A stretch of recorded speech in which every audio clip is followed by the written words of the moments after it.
Well, my cuckoo clock's going off 3 minutes late, so it must be time to start. Welcome, everyone. Thank you for joining us today on Restart Your Retail Business Safely. We hope that the next 30 minutes will be very informative. We will open it to any comments and questions towards the end if we have time. We will also reach out to all at the end of the session here, and thank you for your participation today. My name is Rich Van Patten. I'm a retail consultant working with the Stores Consulting Group. I've been with them about 6 years. I've been consulting for the last 23 years. Primarily, I head up our workforce management and our e-commerce practices within the organization. Prior to that, I did start in retail. I did 23 years with a local grocer out of New York. And I left there as the director of workforce management. During that time, I also flew for 28 years with the military, flying cargo planes to the top and bottom of the world. So I've seen a lot of STER-OL places, and we'll talk a little bit about STER-OL today as we dig in. So that's a little bit about me. I'm your host today, and I appreciate the opportunity to introduce Tiana from GaiaDigits. Maybe you can introduce yourself and give us a little background, and then we'll talk to Natalie from STER-OL. Absolutely. Thank you so much, Rich. I super appreciate it, and I appreciate everyone for being here today. So I am Tiana Hoffman. I am the Senior Solutions Manager for GaiaDigits. I've been with them for about 6 months now. Spent most of my working career in the automotive industry, which is very similar to retail. So I definitely have quite a good understanding of the very big importance of making sure retail businesses are taking precautions and making sure everything's being done safely and efficiently. So yeah, thanks so much everyone for joining us. Okay, Natalie. Hi, everyone. I'd just like to take the opportunity to thank everyone for joining us here today as well. We're looking forward to providing you with some valuable information to help your businesses become open and operational once again. Like I said, my name is Natalie. I'm the VP of Business Development here at STER-OL Infection Control and Renalux Restore Group, our mother company. My background, I do come from insurance as well as marketing and risk management. Risk management really tying in part here what we're talking about today in regards to mitigating any type of potential transmission and risks within your business. Yeah. Okay, great. Well, this has been quite an interesting last 18 months, I'll say, 16 months, somewhere around there, and it just continues to get interesting every day. As we start to look for how we're going to be opening, and things will be opening soon, we're going to talk a little bit from Natalie first on what your ideas are to help retailers open safely. Natalie? Thanks, Rich. Yeah, thanks, Rich. Great question. First of all, I just really want everyone to understand that there are three main differences of cleanliness: sanitization, disinfection, and sterilization. These three terms are very commonly misinterpreted and interchanged, but they're three very different things. Sanitization is basically just cleaning with your hands, soap and water, have you will. Disinfection is achieved at a level of using Health Canada or FDA approved products such as Lysol, bleach, anything of that nature. And then there's sterilization, which is actually the highest level of cleanliness that you can achieve, something that you would find in a hospital grade level of disinfection, sterilization, which is a 99.9999. That's a 6-log kill rate. So what that means is under a microscope, there is 0 to 1 pathogens remaining. Why is this important? Because it takes 1,000 pathogens to contract in order to contract a virus or the COVID-19 virus in general. So the more fluidly that you're going through and sterilizing your environment, you're actually really safeguarding it versus just sterilizing or sanitizing or disinfecting. With our product that we use here at STER-OL is called SteraMist. It was originally developed by DARPA and the US military in response to the 2001 anthrax attacks, designed to de-weaponize anthrax. It also has a lot of other properties to kill all hard-to-kill pathogens, and has actually been involved in mitigating and eradicating other pandemics in the past, such as MERS, and as well as Ebola. The product we use is a no-touch, no residue, no odor solution, which means we don't have to do any cleaning prior, before, or after the treatment, which allows us to service quickly and efficiently. So why is this important for shoppers? Well, obviously to have them inclining to want to come into your environment, it has to be safe, it has to be clean. To promote your efforts, when now implementing a system like this into your facility, it's important to promote these efforts because allowing the public to know that you're taking these extra steps is which actually going to gain the trust back from your shoppers. They will trust me, they're going to appreciate it. A stat here that I have pulled, 92% of shoppers will not shop in an unclean or organized facility, and the probability that they'll make a purchase basically goes to zero. Is this correct, Rich? Yeah, it sure is. People want to feel safe. They want to make sure that you as a retailer are doing everything you can. You know, some of the things that I've heard are, 4 out of 5 shoppers say they'd rather visit a store that prioritizes cleanliness over and hygiene over technology. Two-thirds of shoppers have left a store without making a purchase. And think of yourself, when you walk in and the place doesn't look sanitized, it doesn't have everything neat and organized and where it should be, and they're not advertising that they're looking out for your health. Two-thirds of people have left for poor performance and poor physical sanitation that they've seen within a store. So yes, you're right on. Great. Thanks for supporting me with that one there.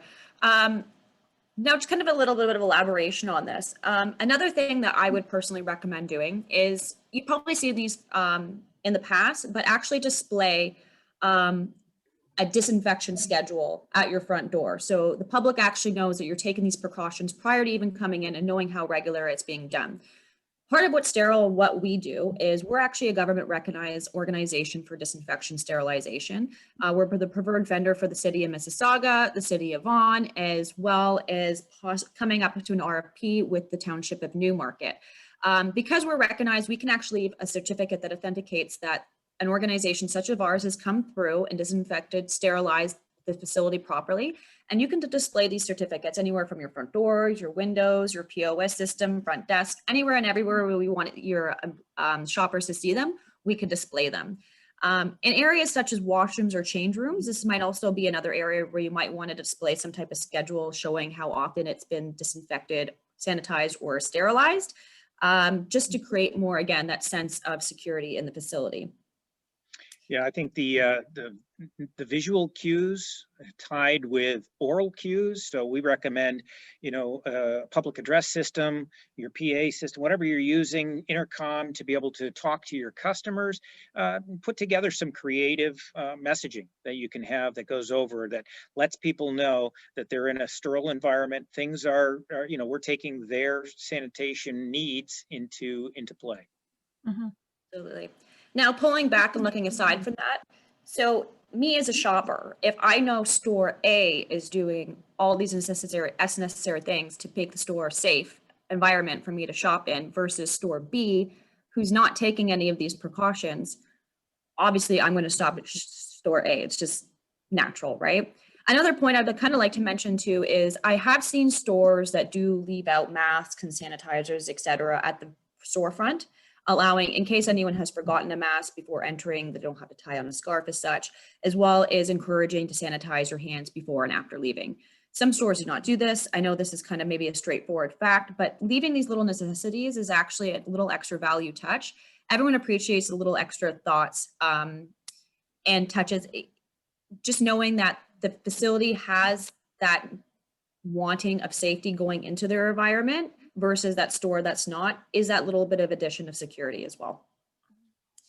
Now, aside from this, what is the other benefits of doing this? We can actually disinfect and sanitize your merchandise. So in high-end clothing retailers, we can actually spray this directly onto silks, sensitive fabrics such as suede and such, without any risk of any damage, staining, corrosion of any kind in any nature whatsoever.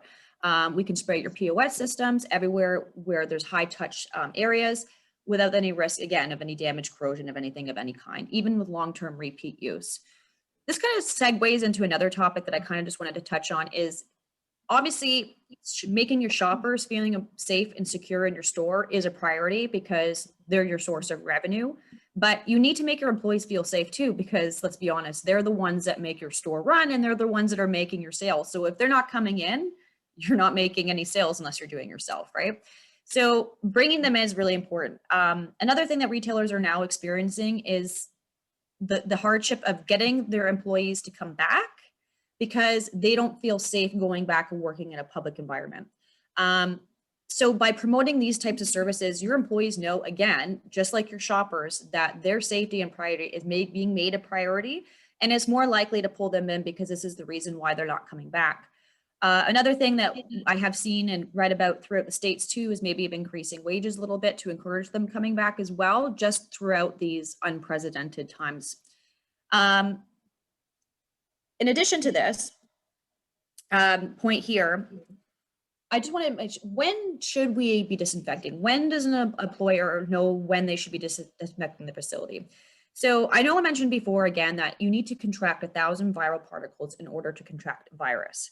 This is very important. So this is where it kind of, our partnership ties in with GaiaDigits, because they have solutions that can actually start to calculate when you should be doing this. So I'll let Tiana jump into that shortly in a minute.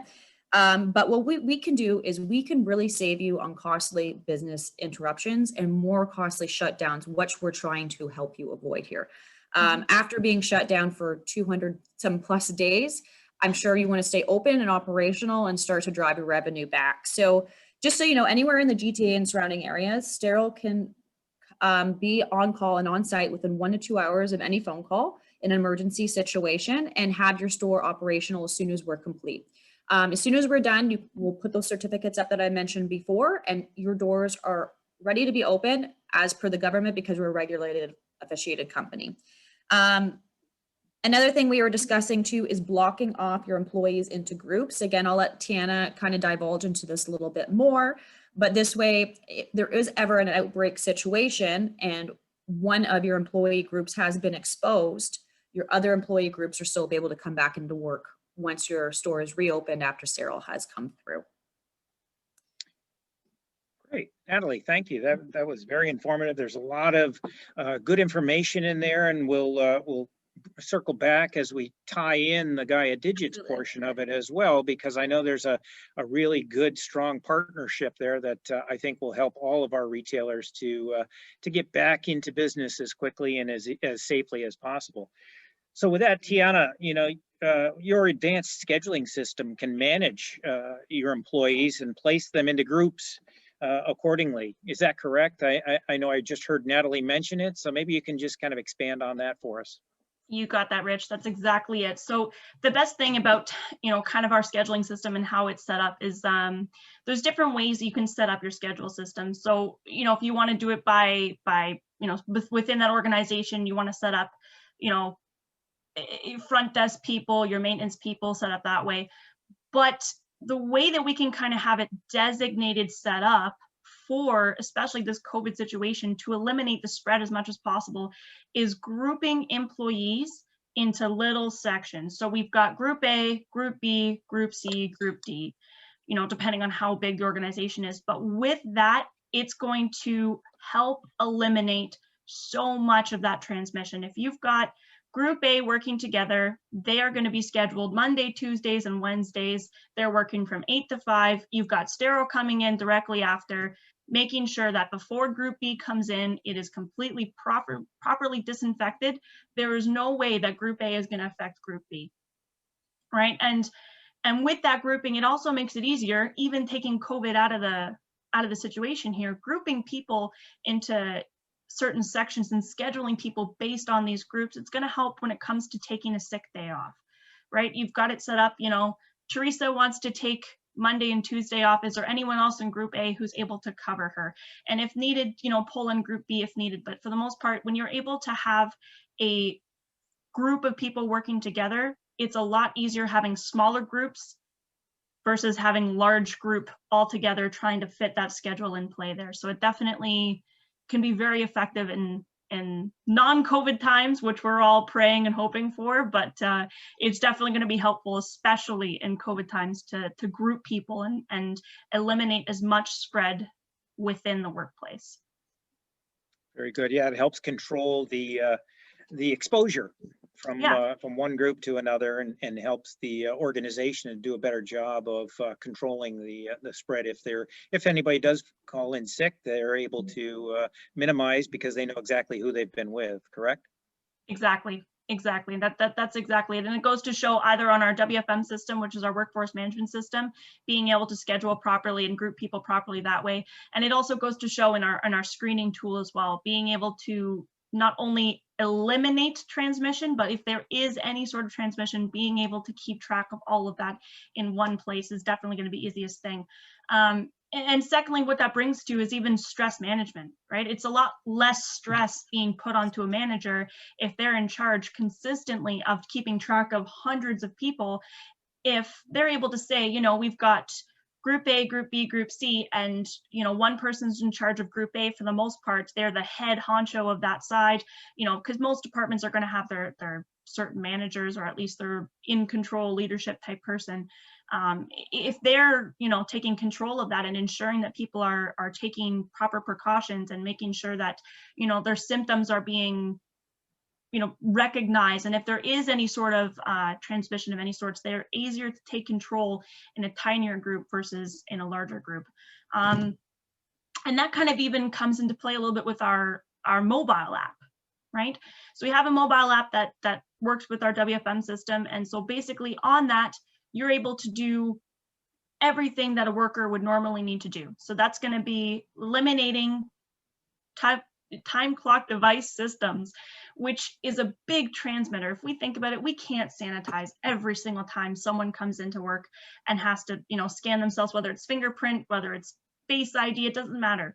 There's some sort of way that system needs to be touched by every single person, and that's not very big on transmission, right? It's people are touching that. We want to be able to eliminate that, and that elimination can be done through our own personal mobile devices. So if I could pick up my phone as soon as I get into work, punch in, and then, you know, go upon my daily life. If I need to book a time off, if I need to, you know, switch my shift, there's a shift swap pool that allows you to change your shifts with any other people that may be within your group or within your organization in general, and you can switch things that way. So it's a lot less stress than having to, you know, text your boss or come into work and email your boss, or try and find them when you're scurrying around work and say, hey, I want to take this day off, and everyone forgets. But if it's all in one place, much easier. Now, are you doing anything with geofencing, or, you know, do I have to be in the building in order to clock in or clock out? Yeah, great question. Yeah, absolutely. So we have 4 different ways you're able to punch in from your phone. So if you're going to be, you know, going from store to store, for example, we have a Bluetooth device that you're able to set up somewhere, and you can punch in based on that Bluetooth device. We have Wi-Fi punch. So if you set it up so that certain Wi-Fi needs to connect to your phone for you able to punch in, that can be set up. Or we have, just as you said, the geofencing, which is our GPS punch.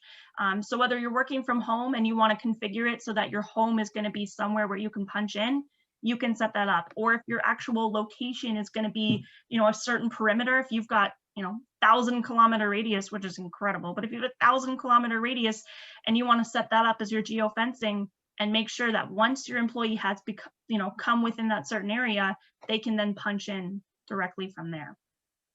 Yeah. Excellent. Yeah. Another big thing as well that we have is support management, which that is so big, especially now. It's big in general, especially around, you know, Christmas time, when we got multiple different stores and we want to have someone go from this store to working at this store to working at this store when it comes to seasonal times. But that's even important now in COVID, because we now have people that are, you know, contracting COVID, or someone in their family has contracted COVID, and now that person can't come into work. And can't come into work and come in for a few hours. It's that person's done. Until they go get tested, until they've done a 2-week quarantine, they're done. There's no way that they can come in. So with our support management, it allows you to pull someone from a different store into your store and say, hey, listen, I need coverage on this time. I need it now. I need someone to help me out. And you can make sure that's done. And that brings into STER-OL as well, again, because if you are going to be having, you know, different people coming in from different stores, you want to make sure that you're eliminating the spread as much as possible. So that's going to be where STER-OL can come in. Okay, we're going to be having someone from store B coming in right now. We need to make sure that we're properly sterilizing before they come in and after they leave. So we have STER-OL come in, sanitize the building properly, sterilize the building, sorry, and make sure that's being done properly. And Natalie, you touched a little bit as well on another partnership that GaiaDigits has made, and that's with Retail Next. With Retail Next, yeah. And so that's it's a big one for us as well. So with that partnership that we have with Retail Next, what they do is they're seeing how many people are coming in and how many people are coming out of the store. And that's going to work very nicely with our scheduling systems. So it can keep track of business forecasts. So you know exactly how many people you need to be working at that time. But there's another really big factor that's coming into play there.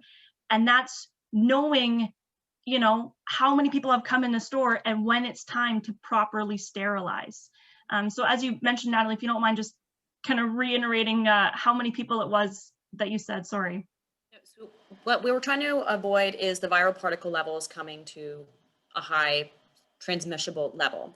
Right. So by using Retail Next, we can count how many people are coming in and out, and depending on the square footage of the store, how many people are coming in, we can prompt an alert that indicates that this is probably now the time you should consider a sterilization service. Yeah, and that's huge. It's helping not only your scheduling factors, it's helping in keeping track when it comes to recording how many people are coming into your store, but it's also recording when it's time to properly sterilize. So it's a big thing to consider, especially in a retail business. And so touching a little bit more into that, when it comes to proper safety within the business, when it's employee screening and visitor screening, we developed a COVID-19 screening tool. So this is like a self-health assessment to ensure that you are at your best when you're coming into work. So on the employee side, obviously you get an email alert. You got to make sure you're completing that before you come into work. If you fail that questionnaire, you say you do have, a cough and, nasally stuff going on, right? At that point, yeah, you probably shouldn't be coming into work. Maybe you do have COVID. Who knows? Go get tested. Who knows, right? Make sure that you're protecting your other employees. It's not just about yourself now. It's about making sure you're protecting your entire environment, right? And with that employee screening, we also have our vaccine and test tracking. So that's going to be huge, especially in Ontario, now that we have our new reopening plan where it comes down to, have you been vaccinated? And we can reopen based on how many people have been vaccinated. So with our vaccine tracking, it's making sure that employees have received their vaccine. And it's an optional thing. If businesses don't want to keep track of that, it's not something that's necessary. But it is necessary to make sure that people are getting vaccinated. So it's a little addition, and it also comes into play with COVID-19 tests as well. So if someone has put in that they had a positive COVID-19 test, at that point, you can go through all of your screening records for your employees and see where that person may have transmitted. And then again, that works into play for the WFM system on the scheduling for grouping. Group A, Group B, we know that Teresa from Group A had a COVID-19 test positive. Let's go through all of our, Gaia screen records to ensure that we're seeing where that transmission has come from and who might have come in contact. But we know through our scheduling that Group A was the one that was affected, so we can narrow it down a little bit more in our Gaia screen and ensure that we know through those records who's come in contact. And that ties as well with our visitor screening, right? So with the visitor screening, obviously, we need to make sure that people that are coming in aren't bringing in anything to the employees there. So you can do a whole questionnaire, and that's scanned through a QR code, direct link, or access code right from someone's phone. They can just, scan the QR code, input their their symptoms before coming in the building, and ensure that their safety is being taken into play. That's awesome. That's sounds like automation at its best. The ability to be able to understand where people are, when they are, and look back at when they were scheduled in case there is an occurrence. You can then alert everybody, I would assume, through text messaging or email or whatever, or phone call. Is that correct? So how we have it set up is that an admin gets a notice that someone has failed that questionnaire. And then from there, you can go into the announcements page, for example, on our workforce management system and say, hey, we've had a transmission through group A. If you don't want to say names, you want to keep it confidential, you can strictly say through group A, we've had a transmission. So therefore, every single person will get that notification, say we've had that transmission, and we need to make sure we take our precautions from here. Perfect. Sounds like highly configurable is the word of the day for that. So great. It's good to hear that there's a great partnership here. I mean, each individually are very helpful for bringing us back into the new normal and getting us back and open and staying that way. But together, it's even more powerful. So certainly something new to consider. And we just put up a little slide here. Maybe Tiana or Natalie, maybe you can just talk a little bit about the partnership and what you're offering today. Sure. I can jump in here. So obviously for the sterilization services, anyone who has registered or taken part in this webinar today can take part in this 20% off promotion that we're offering on any of our services. And this 20% off can be applied to any regular servicing or emergency disinfection that may be needed. Okay, and Tiana? Yeah, so we're also offering a percentage off as well. So anyone that has registered or is currently attending today, it's 10% off either the workforce management solution or our COVID-19 screening tool. So 10% off either one or both if you're interested. So we've got that that piece there. You can always contact me via email. It's right there up on that phone. That beautiful cell phone there. Excellent. So, we're trying to stay to your lunchtime here, the half hour, and we're very close on time, but we're willing to stay and open up to any questions or comments that you may have. Just feel free to unmute yourself and maybe even let us see who's talking, and we'll be more than happy to stick around for a little while afterwards. Otherwise, we'll contact each that have been signed up here and have been a participant today with the same offer and the opportunity to ask any questions or dig a little bit deeper if you have any concerns that we can answer for you in a longer, less time constrained time frame. Does that make sense? Great. Well, again, we thank you for joining, but if anyone has any questions or comments, feel free to comment now. We'll hang on for a little while. Otherwise, thank you very much again for joining us today. Thank you, everybody. Thank you so much, everyone.